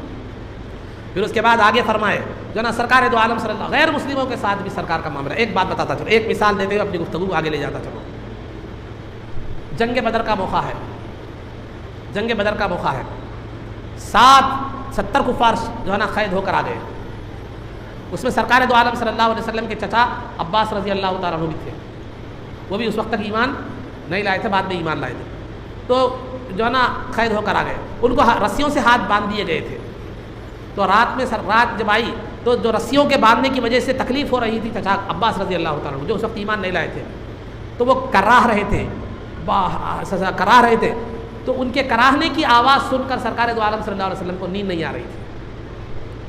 تو اس بات کو ایک انصاری صحابی نے محسوس کیا، محسوس کر کے جا کر کیا کر دیا معلوم ہے، عباس رضی اللہ تعالیٰ عنہ کے بندھن کو کھول دیا. جب وہ کراہنا بند کر دیے تو سرکار کو اطمینان ہو گیا، بے چینی بے قراری ختم ہو گئی. اس کے بعد سرکار نے وہ انصاری صحابی سے پوچھا کیا بات ہے، عباس قہر کرا نہیں رہے ہیں؟ تو انصاری صحابی نے کہا کہ یا رسول اللہ میں نے ان کے بندھنوں کو کھول دیا ہے آپ کی بے قراری کو کم کرنے کے لیے. تو سرکار نے فرمایا صرف میرے چچا کو ہی کیوں، جتنے کفار قید ہو کر آئے ہیں ان کے بھی ہاتھوں کو کھول دو. کہیں دنیا یہ نہ کہے کہ چچا کو جو ہے نا کھول دیا، دوسروں کے ساتھ امتیاز کیا. تو چچا کا تو رشتہ داری تھی، لیکن وہاں رشتہ داری بھی نہیں تھی، وہ خون کے پیاسے تھے، وہ کوئی جو ہے نا فدیہ دینے ہدیہ دینے کے لیے نہیں آئے تھے، لڑنے کے لیے جنگ لڑنے کے لیے آئے تھے. دنیا کا دستور اور قانون ہے کہ جب مخالف پکڑا جاتا ہے تو پھر جو ہے نا اس کی خیر نہیں ہوتی. اس کو یا تو جیل کی سلاخ، اگر کوئی دو ملکوں میں جھگڑا ہو جائے، جنگ ہو جائے تو کسی بھی ملک کے سپاہی اگر پکڑے جاتے ہیں تو وہ ان کے ساتھ کیا سلوک ہوتا ہے آپ بہتر جانتے ہیں. لیکن سرکار نے کیا کیا، ان کو جو ہے نا ان کو کھول دیا اور ہر صحابی کو ذمہ داری دی ایک ایک قیدی کی ذمہ داری دے دی. وہ تفصیلات تو بہت ہے، ایک بات بڑی اچھی ہے وہ بتاتا چلو آپ. سہیل بن عمرو نامی ایک قیدی تھا، قید ہو کر آیا. وہ آنے کے بعد جو ہے وہ اس کا حال یہ تھا کہ ہمیشہ سرکار، بڑا خطیب تھا، اچھی تقریر کی صلاحیت اچھی تھی اس کے پاس، بڑا خطیب تھا. تو وہ جو ہے نا سرکار دو عالم صلی اللہ علیہ وسلم کے خلاف ہمیشہ لوگوں کو بھڑکایا کرتا تھا. اب قید ہو کر آ گیا، لڑنے آ گیا تھا، قید ہو کر آ گیا. عمر رضی اللہ عنہ نے کہا کہ یا رسول اللہ، یہ ہمیشہ آپ کے خلاف، مسلمانوں کے خلاف لوگوں کو بھڑکاتا رہتا ہے، تقریر کر کے، جذباتی تقریریں کر کے بھڑکاتا رہتا ہے، لہٰذا اس کے سامنے کے 2 دانت نکال دیں گے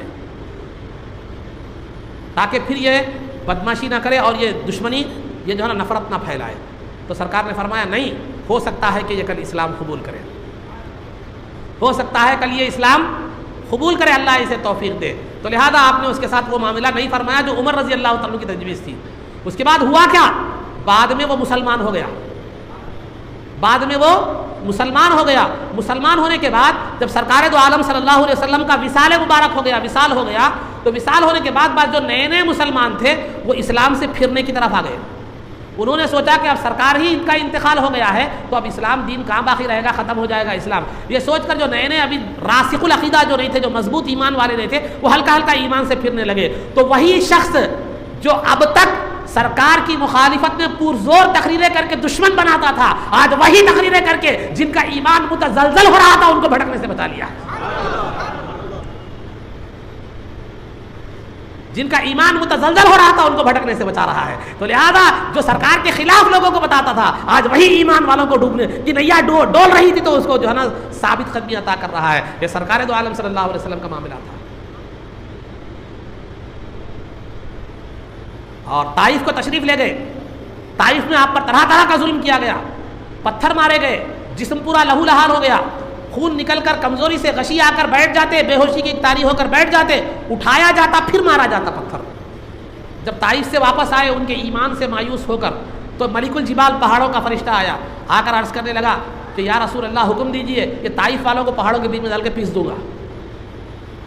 آپ صرف ایک حکم دیجئے، پہاڑوں کے درمیان ان کو، طائف ایک پہاڑی علاقہ ہے، آج آپ گئیں گے تو معلوم ہوگا، تو جو ہے نا پیس دیں گے ہم. تو سرکار نے فرمایا نہیں، ضرورت نہیں ہے، ہو سکتا ہے ان کی نسل میں یہ نہیں تو ان کی نسل میں کوئی ایمان لانے والا، اللہ کا نام لینے والا پیدا ہو.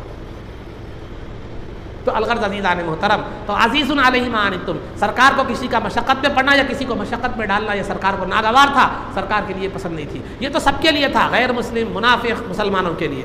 آگے خصوصیت کے ساتھ بالمؤمنین رؤوف الرحیم، بالمؤمنین رؤوف الرحیم، کہ سرکار مومنین کے ساتھ مہربان بھی ہیں اور جو ہے نا رحم فرمانے والے ہیں، شفقت فرمانے والے ہیں. اللہ اکبر یا رسول اللہ. عربی میں ایک لفظ ہے رؤوف. رؤوف کا جو ہے نا کہتے ہیں وہ اسم مبالغہ. اسم مبالغہ کے معنی اس کے اندر معنی میں زیادتی کو بتلاتا ہے. رؤوف کے معنی بہت زیادہ مہربان، خالی مہربان نہیں، سرکار مومنین کے تعلق سے بہت زیادہ مہربان ہے، بہت زیادہ مہربان.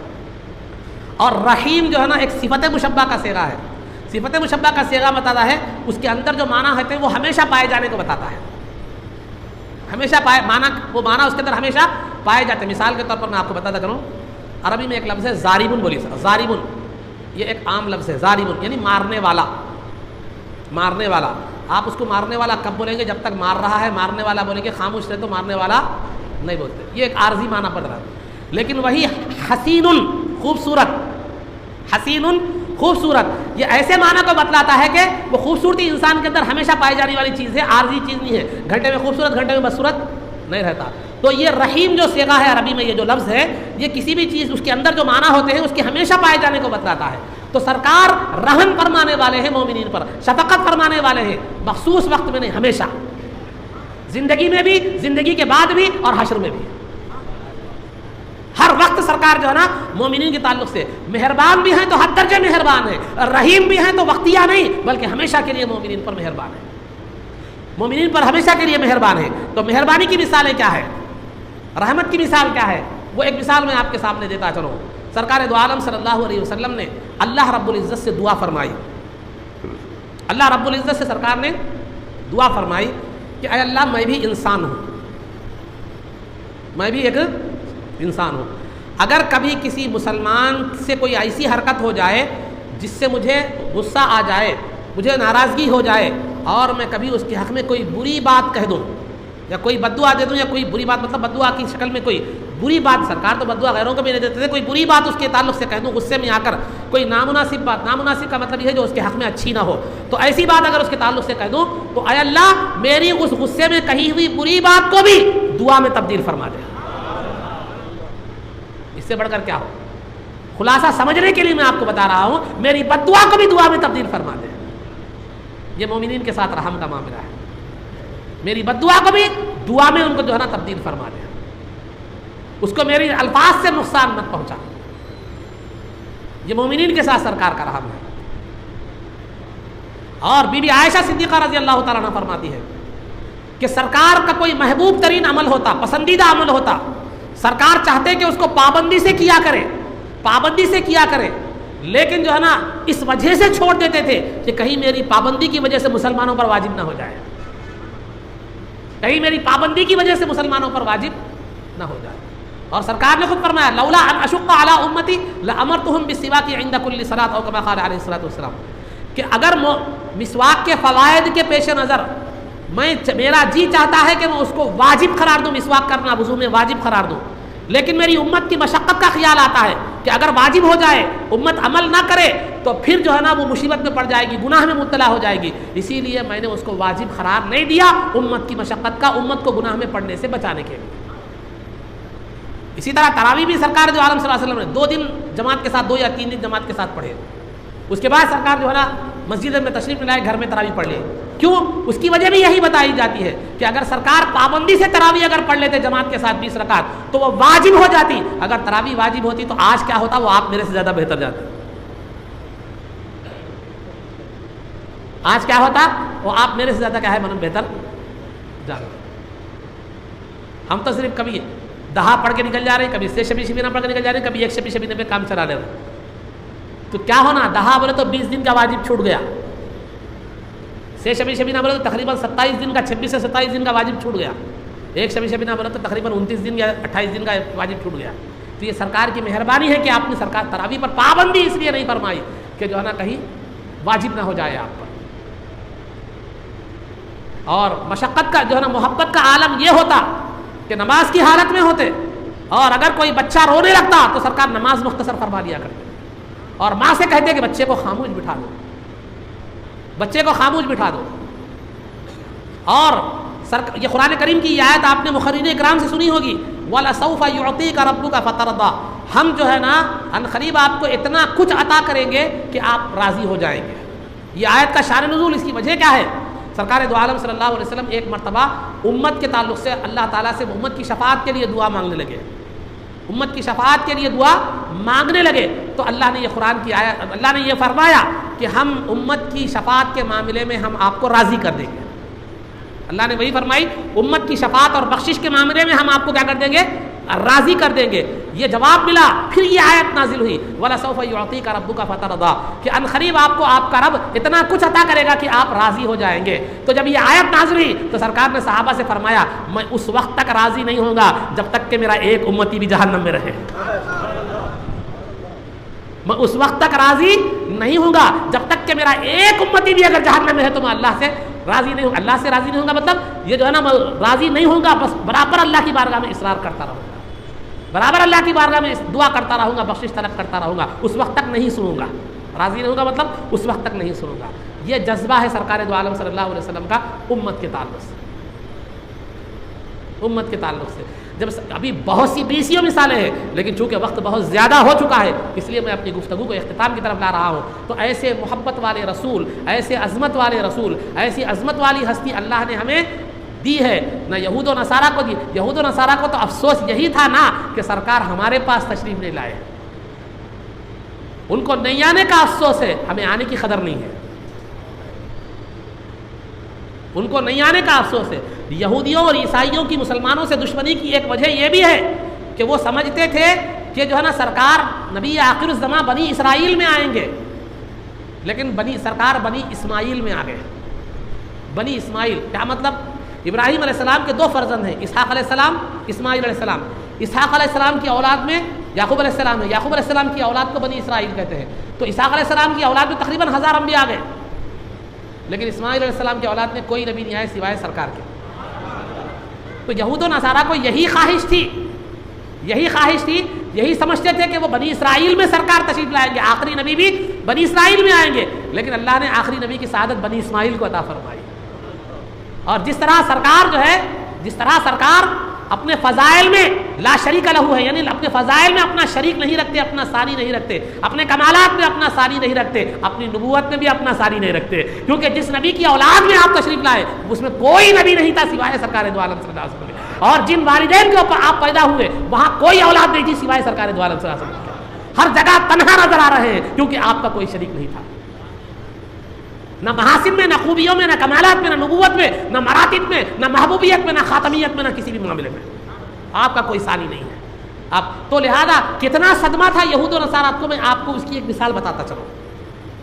سرکار بنی اسرائیل میں نہیں آئے، اس کا کتنا صدمہ تھا وہ میں آپ کو بتاتا چلوں. ایک مرتبہ مکے میں سرکار کی ولادت جس وقت ہوئی، جس صبح کو سرکار کی ولادت ہوئی، اس وقت 12 ربیع الاول کو ایک یہودی تجارت کی غرض سے مکہ مکرمہ میں آیا ہوا تھا. کیونکہ یہود و نصارہ اطراف و اکناف کے لوگ جو ہے مکے میں تجارت وغیرہ کے لیے آتے تھے. یہودی تجارت کے لیے آیا تھا تو اس نے پوچھا آج جو ہے نبی کیا تمہارے پاس کوئی لڑکا پیدا ہوا ہے؟ مکے والوں سے پوچھا کیا تمہارے پاس کوئی لڑکا پیدا ہوا ہے؟ وہاں کے والوں کو نہیں معلوم، لیکن دوسری طرف سے آیا ہوا یہودی پوچھ رہا کیا تمہارے پاس کوئی لڑکا پیدا ہوا ہے؟ تو انہوں نے کہا نہیں معلوم. نہیں، آج نبی آخر الزمان پیدا ہونے والے ہیں. ہماری کتابوں میں لکھا ہے کہ نبی آخر الزمان پیدا ہونے والے ہیں، چلو تلاش کریں. جب تلاش کرتے کرتے حضرت عبداللہ رضی اللہ تعالیٰ عنہ کے گھر میں، عبد المطلب کے گھر میں جو تھے، عبداللہ رضی اللہ تعالیٰ عنہ کے گھر میں جب گئے تو جانے کے بعد دیکھا، جب یہودی گیا، جب سرکار کو دیکھا، سینے کے پیچھے مہر نبوت کو دیکھا، ایک چیخ مار کر یہ کہتے ہوئے بے ہوش ہو گیا اب نبوت بنی اسرائیل سے نکل کر بنی اسماعیل میں چلے گئی. تو انہیں سرکار ان کے نسل میں، ان کے نسب میں اور ان بنی اسرائیل میں نہ آنے کا انہیں اتنا دکھ تھا کہ وہ سرکار کی پیدائش پر بے ہوش ہو گیا تکلیف کی وجہ سے. لیکن ہمیں سرکار جیسی عظیم نعمت ملی، ہمیں اس کی قدر نہیں ہے. تو عزیزو، ضرورت اس بات کی ہے کہ مصطفیٰ جان رحمت صلی اللہ علیہ وسلم کی قدر کریں. قدر کرنے کا مطلب خالی نعرہ تکبیر، نعرہ رسالت نہیں ہے، بلکہ سرکار دو عالم صلی اللہ علیہ وسلم سے محبت کریں، آپ کی اتباع کریں، آپ کے نقش قدم پر چلیں، آپ کی سیرت کو پڑھیں، آپ کی سیرت کو سنیں، اپنی زندگیاں اس کے مطابق گزارنے کی کوشش کریں، گزارنے کی کوشش کریں. صحابہ سرکار دو عالم صلی اللہ علیہ وسلم کے وہ احکامات کو بھی، ان باتوں کو بھی مانتے تھے جن کا سرکار حکم دیتے تھے، اور ان باتوں کو بھی مانتے تھے، ان باتوں پر بھی عمل کرتے تھے جس کا سرکار حکم نہیں دیتے تھے. کامن باتیں ہوتی تھی، کوئی سنت کا درجہ نہیں رکھتی تھی، وہ کوئی شریعت کا درجہ نہیں رکھتی تھی. کامن باتیں بھی سرکار کی جو ہے نا، سرکار اس کو، صحابہ اس کو بھی نہیں چھوڑتے تھے. علی رضی اللہ تعالیٰ جب بھی گھوڑے پہ سوار ہوتے مسکراتے تھے. علی رضی اللہ تعالیٰ جب بھی گھوڑے پر سوار ہوتے مسکراتے تھے. لوگوں نے پوچھا کیا بات ہے، مناسبت کوئی وقت خوشی ہونے کی، مسکرانے کی کوئی مناسبت ہوتی نا، کیوں آپ کبھی بھی گھوڑے پر سوار ہوتے ہی مسکراتے ہیں؟ تو آپ نے کہا میرے سرکار گھوڑے پر سوار ہو کر مسکراتے تھے، اسی لیے میں بھی مسکراتا ہوں. یہ کوئی شریعت کا حکم نہیں تھا، یہ کوئی سرکار کی سنت نہیں تھی، نہ سرکار نے حکم دیا تھا کہ گھوڑے پر سوار ہو. کسی وقت اتفاق سے سرکار گھوڑے پر، ہو سکتا ہے خوشی کے عالم میں تھے، گھوڑے پر کوئی جہاد کے لیے جا رہے ہوں گے یا کوئی دین کے کام کے لیے جا رہے ہوتے ہیں، اتفاق سے سرکار خوش ہو گئے. سرکار کا ایک مرتبہ خوش ہو جانا علی رضی اللہ تعالیٰ کی زندگی بھر کے لیے وہ نمونہ بن گیا. عبداللہ ابن عمر رضی اللہ تعالیٰ عنہ ایک مرتبہ ٹھہرے ہوئے ایک جگہ گول اونٹنی کو گھما رہے، گھماتے رہے. تو کیا ہوا معلوم، پوچھے لوگ کہیں بھیا کیا گھما رہے ہیں، کچھ ایسی کوئی گھمانے والی بات تو نہیں ہے. تو عبداللہ ابن عمر رضی اللہ تعالیٰ عنہ نے کہا کہ میں اس لیے گھما رہا ہوں کہ میں نے سرکار کو ایک مرتبہ یہاں سواری گھماتے ہوئے دیکھا. اور یہی عبداللہ ابن عمر ایک مرتبہ سرکار کے ساتھ سفر میں تھے. سرکار ایک مقام پر کیا ہے ضرورت سے فارغ ہونے کے لیے تشریف لے گئے. تو عبداللہ ابن عمر رضی اللہ تعالیٰ اپنی پوری حیات میں جب کبھی بھی وہ راستے سے گزرتے تو اس مقام پر ضرورت نہ بھی آتا تو جا کر بیٹھ کر آتے تھے، کیونکہ میرے سرکار یہاں پر ایک مرتبہ بیٹھے تھے. یہ تھا صحابہ کا جذبہ اتباع. نہ سرکار نے حکم دیا تھا، نہ کوئی شریعت کا حکم تھا، نہ کوئی ویسی پابندی تھی، لیکن صحابہ کا سرکار کی اتباع کا جذبہ اس قدر تھا، جو حکم دیتے وہ بھی کرتے، جو شریعت ہوتی وہ بھی کرتے، اور جو صحابہ اکرام جو ہے نا، جو سرکار ذاتی طور پر اپنی عادت کے طور پہ کرتے، اس کو بھی سنت اپنی جو ہے نا اپنی زندگیوں میں لیتے. انس رضی اللہ تعالیٰ عنہ کدو پسند نہیں تھا، انس رضی اللہ تعالیٰ عنہ کدو پسند نہیں تھا، لیکن سرکار کو کدو بہت زیادہ پسند تھا. جب کبھی کہیں دعوت پہ جاتے تو کدو جو سالن میں ہوتا اس کو ٹٹول ٹٹول کے کھاتے تھے سرکار. کدو انس رضی اللہ تعالیٰ عنہ کو کدو پسند نہیں تھا، لیکن جب انہوں نے دیکھا کہ سرکار کدو پسند فرماتے ہیں تو اپنی پسند کو ترک کر کے کدو بھی شوق سے کھانا شروع کر دیے. کدو بھی شوق سے کھانا شروع کر دیے. یہ تھی اتباع صحابہ. یہ چیزیں ضروری نہیں تھی ان پر، لیکن وہ چاہتے تھے کہ سرکار کا کوئی بھی عمل ان سے چھوٹنے نہ پائے. آپ کو بہت سی اگر جو علماء ہیں یا جو حدیث جو ہے نا جو کرنے والے پڑھنے والے پڑھانے والے یا حدیث جو ہے کا مطالعہ کرنے والے یا علماء کی آپ تقاریر سنتے ہیں تو ایک بات آپ کو معلوم ہوگی کہ سرکار دو عالم صلی اللہ علیہ وسلم نے ایک مرتبہ حدیث بیان فرمائی. بیان فرماتے فرماتے سرکار اپنی نشست بدل کر بیٹھک بدل کر ٹیکا لے لی. بیٹھک بدل کر کیا کہ اب ایسے بیٹھے ہوئے تھے مثال کے طور پر سمجھانے کے لیے، وہ ایک ادب سے بیٹھے ہوئے تھے تو کیا کریں دوران گفتگو کیا کریں تھوڑا ادب سے بیٹھنے کے بجائے ٹیکا لے کر بیٹھ گئے. تو صحابہ تابعین طبع تابعین محدثین جب بھی اس حدیث کو بیان کرتے وہ سرکار کی وہ عمل کرتے تھے. سرکار نے وہ عمل کوئی خاص وجہ سے نہیں کیا. آپ بیٹھے بیٹھے کبھی جو ہے نا نشست بدل جاتے ہیں تو سرکار نے نہ وہ کرنے کا حکم دیا، نہ کوئی وہ سنت تھی، نہ کوئی ایسا شریعت کا حکم تھا، لیکن سرکار کی اس تبدیلی کو انہوں نے اس طرح زندہ رکھا، عمل سے اس طرح زندہ رکھا کہ جو ہے نا رہتی دنیا تک جب تک بھی وہ حدیثیں بیان کرتے رہے، جب بھی وہ حدیث آتی، وہ لفظ آتا، وہ مقام آتا تو سرکار جیسے تبدیل کیے تھے بیٹھک، وہ بھی بیٹھک کو تبدیل کرتے. یہ تھا اتباع صحابہ. جو چیزیں سنت تھی واجب تو وہ تو چھوڑنے کا سوال ہی پیدا نہیں ہوتا، لیکن سرکار کی عام عادات مبارکہ کو بھی اس طرح نقل کیا کرتے تھے کہ جنہوں نے سرکار کی ہر ادا کو محفوظ رکھا. لیکن آج ہمارا معاملہ کیا ہے؟ جو چیزیں فرائض اور واجبات ہیں ہمیں اس کا علم نہیں ہے، سرکار کی سنتوں کا علم نہیں ہے. سرکار تجارت کیسے فرماتے تھے، سرکار کی بیویوں کے ساتھ کیا سلوک تھا، سرکار اولاد کی تربیت کے بارے میں سرکار نے کیا کہا، اور سرکار تجارت کیسے کیا کرتے تھے، اور سرکار کا جو ہے نا مسلمانوں کے ساتھ کیا رویہ تھا، غیر مسلموں کے ساتھ رویہ کیا تھا، اور سرکار دو عالم صلی اللہ علیہ وسلم عبادت کا کیا اہتمام فرماتے تھے. یہ تمام چیزیں ہمارے پاس 0/0 ہو گئی. اولاد کی تربیت کو چھوڑ دیے، بچیاں غیروں کے ساتھ بھاگنے لگی. سرکار کی ازدواجی زندگی کو کا مطالعہ نہیں کیے، بات کرے کہ بیوی کو طلاق دے رہے ہیں، اختلافات ہو رہے ہیں. سرکار نے ازواج مطہرات کے ساتھ کیسا معاملہ کیا، ان کو کیسے برداشت کیا، ان کے ناز و انداز کو کیسے برداشت کیا. پھر ازواج مطہرات نے سرکار کے ساتھ جو معاملات کیے وہ کیسے تھے، وہ معاملات کیا تھے. تو لہذا یہ تمام چیزیں نہ ہماری خواتین نے پڑھا امہات المومنین کی زندگی اور صحابہ کی زندگی کو، نہ ہم نے سرکار دو عالم صلی اللہ علیہ وسلم کی زندگی کو پڑھا. نتیجہ کیا ہوا؟ آج زندگیاں شادی ہونے کے بعد جو ہے نا چائنا کے پیس کی وجہ سے ہماری شادی کا حال ہو گیا. صبح میں لے لیے شام تک ٹوٹ گیا، شام میں لے لیے تو کوئی گارنٹی نہیں. تو ہماری شادی ازدواجی زندگی چائنا پیس کی وجہ سے ہو گئی کہ کب ٹوٹے گا، کب سروس اس کی ختم ہو جائے گی معلوم نہیں. کیونکہ ہم نے ازدواجی زندگی سرکار کا مطالعہ ہی نہیں کیا کہ سرکار ازواج مطہرات کی جو ہے نا کیسے ناز و انداز برداشت کرتے تھے، اور ازواج مطہرات کا سرکار کے ساتھ معاملہ کیا تھا. اور پھر جو ہے کبھی ازواج مطہرات میں اختلاف ہو جاتا تو ان کے والد آ کر سرکار کی بیٹی کی تائید نہیں کرتے تھے بلکہ بیٹی کو یہ کرتے تھے. ایک مرتبہ بی بی عائشہ صدیقہ رضی اللہ تعالیٰ عنہ سرکار دو عالم صلی اللہ علیہ وسلم سے کچھ گفتگو ہوئی. گفتگو میں جو ہے نا تھوڑی سی آواز بی بی عائشہ کی بلند ہو گئی. شوہر بیوی ہے، بے تکلفی ہوتی ہے، کبھی جو ہے نا نوک جھونک ہوتی رہتی ہے تو بے تکلفی ہے، تو نوک جھونک ہوتی رہتی ہے تو کیا ہے وہ آواز ذرا بلند ہو گئی. تو اتنے میں ابو بکر صدیق رضی اللہ تعالیٰ عنہ آئے، آ کر بیٹی کو پکڑ کر ایک تماچا مارنے کے لیے گئے اور یہ کہتے ہوئے تماچا مارے، کیا تو نبی پاک صلی اللہ علیہ وسلم کی آواز پر اپنی آواز بلند کرتی ہے؟ تو سرکار نے بیچ میں آ کر جو ہے نا بچا لیا. نہیں چھوڑ دو بول کے بچا لیا. یہ نہیں کہ سرکار میں اور آپ رہتے تو مارے دو، بہت پکار رہی تھی بولتے.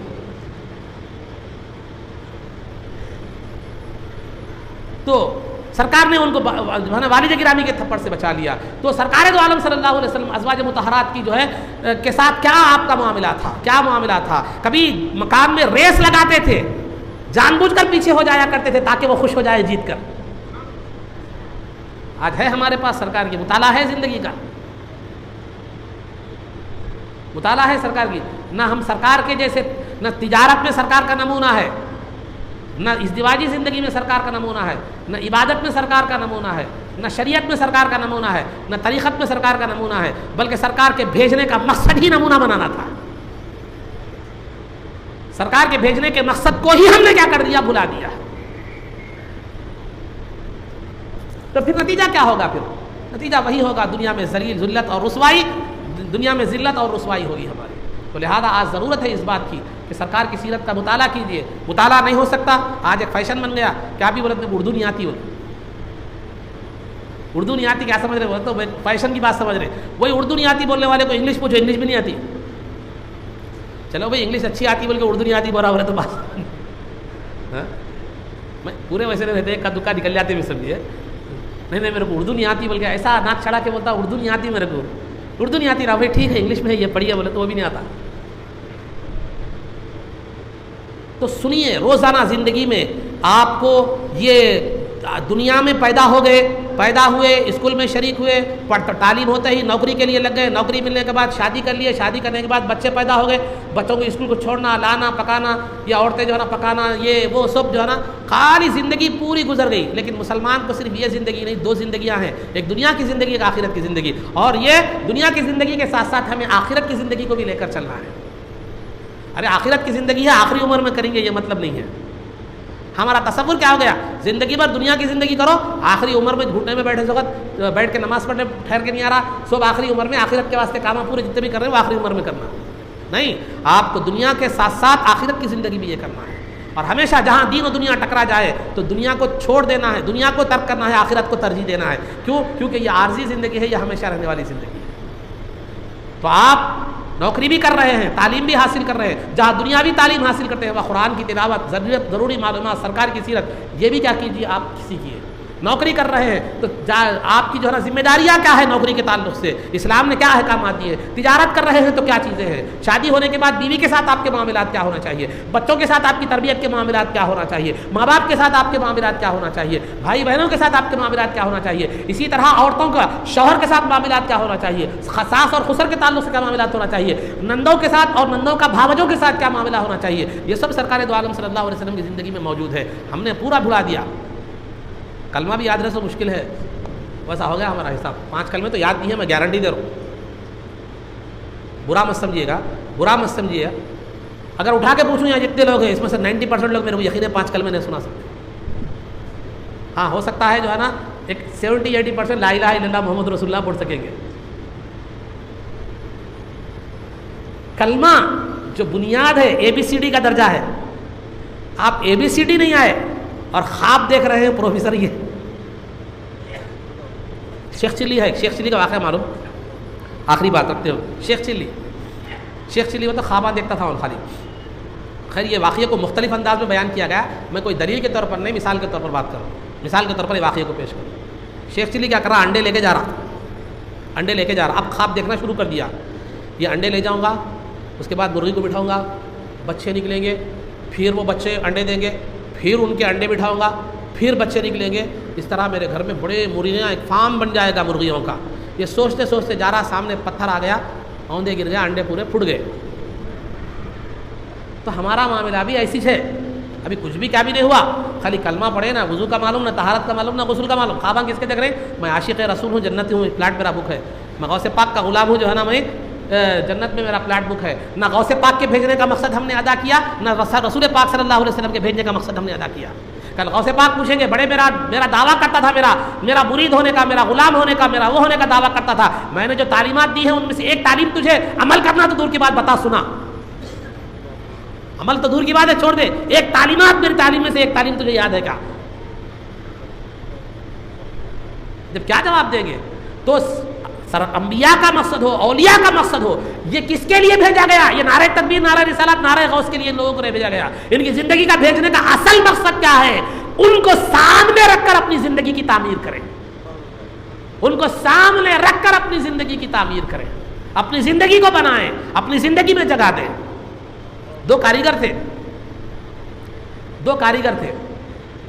مطلب پھول بوٹے بنانے والے. تو ایک بادشاہ کیا کیا, کمپٹیشن رکھا.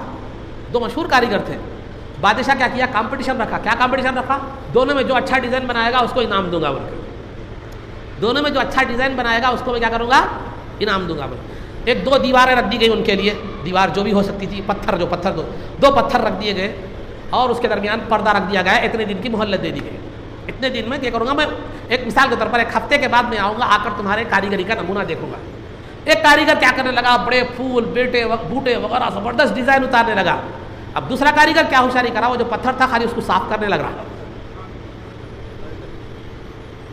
پتھر کیا کرنے لگا؟ خالی صاف کرنے لگا، صاف کرنے لگا، کرتے کرتے کرتے کرتے جب تک وہ وقت آ گیا وہ جو ہے نا پورا پتھر کو آئینہ بنا دیا، پتھر کو کیا کر دیا؟ آئینہ بنا دیا۔ جب بادشاہ دیکھنے کے لیے آیا درمیان سے پردہ ہٹایا گیا تو یہ جو ہے نا پھول بوٹے اس میں دکھنے لگے، یہ پھول یہ بوٹے اس میں نظر آنے لگے۔ تو بادشاہ نے اس کی عقل مندی اور اس کی ذہانت کی تعریف کرتے ہوئے یہ پھول کے بیل بوٹوں والا کو جو ہے نا اس نے انعام نہیں دیا، بلکہ یہ صفائی کرنے والے کو اس کا انعام دیا کہ اس نے کتنی ہوشیاری اور سمجھداری سے۔ تو سرکار دو عالم صلی اللہ علیہ وسلم کی سیرت، سرکار اولیاء اکرام کی سیرت، صحابہ اکرام اور اہل بیت کی زندگی رہا ہے۔ اپنے باطن کو اس قدر پاک بناؤ، اپنی زندگی کو اس قدر پاکیزہ بناؤ کہ وہ بیل بوٹے اپنی زندگی میں نظر آنے لگ جائے۔ کوئی دیکھنے والا کہے یہ غلام غوث ہے، یا غوث بولنے کی ضرورت پیش نہ آئے، اور یہ کوئی دیکھنے والا کہے کہ یہ غلام رسول ہے، یا رسول اللہ بولنے کی ضرورت پیش نہ آئے، نعرہ رسالت بولنے کی ضرورت پیش نہ آئے۔ دیکھنے والا خود کہے کہ یہ غلام مصطفیٰ جا رہا ہے، دیکھنے والا کہے کہ یہ غلام اولیاء جا رہا ہے، دیکھنے والا کہے کہ یہ سچا مسلمان جا رہا ہے۔ ہمیں اپنے باطن کو، اپنی زندگیوں کو اتنا پاکیزہ اور اتنا ان کی زندگی کا ایسا نمونہ بناؤ کہ پھر خدا بھی جو ہے نا دیکھ کے خدا کی طرف سے یہ انعام ملے کہ میرے محبوبوں کا اس نے کس قدر نمونہ اختیار کیا۔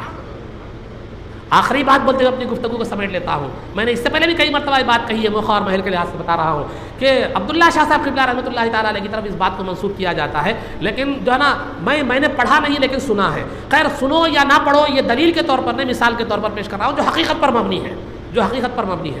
تو حقیقت پر نہیں، وہ مثال یہ ہے کہ حضرت عبداللہ شاہ صاحب قبلہ رحمۃ اللہ تعالیٰ علیہ سے ایک آدمی نے، جیسا ہمارے پاس مصعب شادی ہونے کا وظیفہ بولو، نوکری ہونے کا وظیفہ بولو بول کے جیسا ہمارے پاس وظیفے لے کے بولتے نا، تو جو ہے نا کاروبار نہیں چل رہے وظیفہ بولو، تو کاروبار نہیں چل رہے تو دیکھو وجہ کیا ہے، آپ کی کیا کوتاہی ہے۔ کاروبار کو پہلے آپ کو تجربہ ہونا کاروبار میں، اور اس کے بعد پھر جس مقام پر آپ دکان لگائے ہیں وہ ایریا اس کے جو ہے نا چائے کے ہوٹل کے بازو میں 5 ڈبہ لگائیں گے تو جو ہے نا چلے گا، چائے کے ہوٹل کے بازو میں 5 ڈبہ لگائیں گے تو چلے گا، نہیں دوسری جگہ جنگل میں لگا تو بولے تو کون کھاتے جی۔ تو ہماری کچھ غلطیاں ہوتی ہیں، ہمارے کاروبار کرنے کا انداز نہیں آتا، یا ہمیں تجربہ نہیں ہوتا، یا مقام صحیح نہیں ہوتا۔ لیکن کیا ہے کہ مصعب کاروبار چل رہے نہیں، اللہ تعالیٰ میرے کو اتنی کوشش کرتے میں نہیں ذرا دعا کیجیے مصعب وظیفہ بولیے، مصعب بولتے ہیں کوتاہیاں کہاں ہے وہ غور کرو، تمہارے انداز میں کیا ہے یہ کرو، زمانہ کس بات کی مانگ کر رہا ہے وہ نہیں دیکھتے۔ تو بہرحال خلاصے گفتگو تو جو ہے نا یہ بات یہ ہے کہ آ کے حضرت سے پوچھے، ویسے ایک وظیفہ حضرت وہ ان بیچارہ دنیا دار نہیں تھا، ذرا دیندار تھا، سمجھو ان کا ہے ذرا دیندار تھا، ان کیا بولا اس کا مطالبہ دنیا کا نہیں تھا، حضرت وظیفہ بتائیے کہ سرکار کا دیدار ہو جائے، وظیفہ بتائیے کہ سرکار کا کیا ہو جائے، دیدار ہو جائے۔ تو حضرت نے فرمایا کہ سنت رسول کا پابند ہو جا، نیند میں خواب میں دیدار کی کیا بات کر رہا ہے، بیداری میں دیدار ہو جائے گا، بیداری میں دیدار مصطفیٰ ہو جائے گا۔ تب جب تیرے سامنے یہ چیز ہوگی کہ مصطفیٰ کی داڑھی کیسی تھی، مصطفیٰ نے کیسے امامہ باندھا تھا، مصطفیٰ کی زلفیں کیسی تھی، مصطفیٰ کا لباس کیسا تھا، آپ کے طرز زندگی کیسا تھا، آپ کے کھانے کا انداز کیسا تھا، آپ کے پینے کا انداز کیسا تھا، یہ جب تیرے سامنے سرکار کی سیرت ہوگی، سرکار کا نمونہ ہوگا، تو وہ تو خواب کو تو دور کی بات، بیداری میں تجھے تصور میں سرکار دو عالم صلی اللہ علیہ وسلم نظر آئے گا۔ تو ہمیں اس چیز کی ضرورت، اتنا نہ صحیح مگر کم از کم اتنا تو ہونا چاہیے کہ کل سرکار کے سامنے منہ دکھا سکے، یا رسول اللہ کوتاہی ہے ہی ہے، یہ ہوئی ہے، لیکن جو ہے نا کچھ کوتاہیاں ضرور ہوئی ہیں، لیکن جتنا ہو سکا پھر بھی آپ کی بارگاہ میں حاضر ہوا۔ منہ دکھانے کے واسطے تو بھی کچھ بھی ہونا، ایسا نہیں ہونا بیل گواں کے رسی لائے بولے ایسی بات، منہ دکھانے کے واسطے تو بھی کچھ نیک اعمال ہونا کہ یا رسول اللہ پابندی تو کا حق ادا نہیں کیا، آپ کی اتباع و پیروی کا حق تو ادا نہیں کیا، لیکن جو کچھ بھی ہوا ہے کوتاہیاں رہ گئی ہیں، لیکن جو بھی ہے آپ کی بارگاہ میں پیش ہے۔ پوراش نہیں بول کے بولے تو کیا منہ سے جاتے پھر؟ تو میں یہ نہیں کہہ رہا ہوں، میں بول رہا ہوں تو اس کا مطلب یہ نہیں ہے کہ میں بالکل پاک ہوں یا میں بالکل باعمل ہوں، اصلاح کی مجھے بھی ضرورت ہے۔ میں یہاں آپ کو جو ہے نا ایک بولنے والے کی ناصح کی حیثیت سے بڑے بڑھ رہا ہوں، ایک اپنے بھائی کی حیثیت سے بتا رہا ہوں، ورنہ گناہ کوتاہیاں خرابیاں میرے اندر بھی ہیں، مگر کوشش اس بات کی کر رہا ہوں کہ کچھ ہو سکے، کچھ منہ دکھانے کے قابل بن سکو، حق تو ادا میں بھی نہیں کر سکتا، کچھ منہ دکھانے کے قابل بننے کی کوشش کریں، کوشش اللہ تعالیٰ کامیابی عطا فرمائے۔ تو الغرض عزیزو بتانا یہ مقصود ہے، سرکار دو عالم صلی اللہ علیہ وسلم کی سیرت اور سرکار دو عالم صلی اللہ علیہ وسلم اور بزرگوں کو بھیجنے کا اہم مقصد جو ہے وہ یہ ہے کہ ان کو پیش نظر رکھ کر آپ اپنی زندگی کو بنائیں، اپنی زندگی کی تعمیر کریں۔ آپ وہ سب چھوڑ کر جو ہے نا یہ ادار پنچایتوں میں اگر لگ گئے تو پھر کیا ہوگا، آپ دنیا بھی آپ کی کامیاب نہیں ہوگی اور آخرت میں بھی آپ منہ دکھانے کے قابل نہیں رہیں گے۔ تو میری بات سمجھیے، سنیے، غور کیجیے، اس بات کو ٹھنڈے دل سے سوچیے۔ آپ کو دینی زندگی گزارنے کے لیے کوئی الگ چیز کرنے کی ضرورت نہیں ہے۔ بچوں کو چھوڑنے اسکول کو، اماں انہوں جو ہے نا 7 بجے 6 بجے 8 بجے بچہ جانا ہے وہ تو 6 بجے اٹھ جاتے، آدھا گھنٹہ پہلے اٹھے فجر کی نماز ہو جاتی۔ بچوں کو جتنی پابندی سے اسکول کو لاتے لے آتے اتنی پابندی سے نماز میں حاضر ہو تو ولی بن جاتے.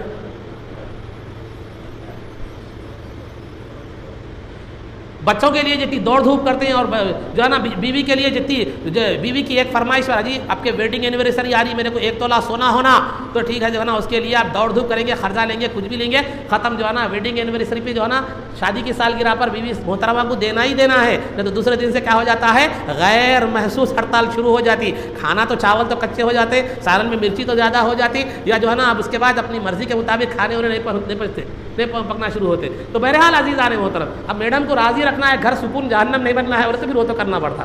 تو ایک بیوی کی فرمائش پر ہم 10 جو ہے نا 60,000 اپنی استطاعت کے لحاظ سے ہر کوئی سونا لانا ضروری نہیں ہے. میری استطاعت 5,000 کی ہے میں کوئی 5,000 کا گفٹ لا لیا نہیں لاتا میں ویڈنگ اینیورسری کا میرا کوئی تصور نہیں ہے. یاد ماضی عذاب ہے یارب چھین لے مجھ سے حافظہ میرا. وہ زندگی کا ایک ایسا حادثہ ہے وہ عبرت کے لیے ہے خوشی کے لیے. ایک مذاق میں بول رہا ہوں میں آپ سمجھے مذاق میں بول رہا ہوں آپ اس کو وہ سمجھیں گے کیونکہ ذرا نیند دیکھ رہا ہوں آپ کے چہروں پر اس لیے بول رہا ہوں. کیونکہ نوجوانوں کے لیے بھی وہی سب میں بڑا جو ہے نا دلچسپی کا موضوع ہوتا ہے. شادی شدہ لوگوں کے لیے وہ دلچسپی کا موضوع ہوتا ہے اسی لیے میں اس حساب سے بات کر رہا ہوں. تو لہٰذا بیوی کی خواہش کے لیے ہم 10,000 خرچہ کر دیتے ہیں. بیٹوں کی اسکول کی فیس کے لیے ہزاروں روپے خرچہ کر دیتے ہیں اور جو ہے نا اولاد کی شادیوں کے لیے لاکھوں خرچہ کرتے ہیں. نہیں صاحب جمع کرا تھا ہو جان دو. ارے اتنا کہیں وہ خرچہ کر رہے ہیں یہ رکھو 10 لاکھ روپے 5 لاکھ روپے 15 آئٹم کیک بنا رہی بچی کی شادی میں بچی کے واسطے سے رکھا تھا وہ صاحب پھر کہتے سسرال والے تانا دیں گے. ارے رہو جی تھوڑا سادہ کھلاؤ بچی کے واسطے رکھو زندگی میں اچھے برے نہیں وہ صاحب رکھ دیا جمع کر دیا ہوں دو اب کیا کرتے ہیں کرنا ہے بولتے. تو یہ تمام چیزیں ہوتی ہیں ہزاروں لاکھوں روپے ہم اپنی اولاد بیوی اور بچوں کے لیے خرچہ کر دیتے ہیں. کیجیے شریعت منع نہیں کرتی لیکن جب مسجد کو چندہ دینے کی بات آتی ہے تو جو ہے نا چندہ دینے کے لیے مؤذن کو اتنا پھراتے ہیں کہ وہ جتنا چندہ دے رہے اتنا پیٹرول ختم ہو جاتا اس کا.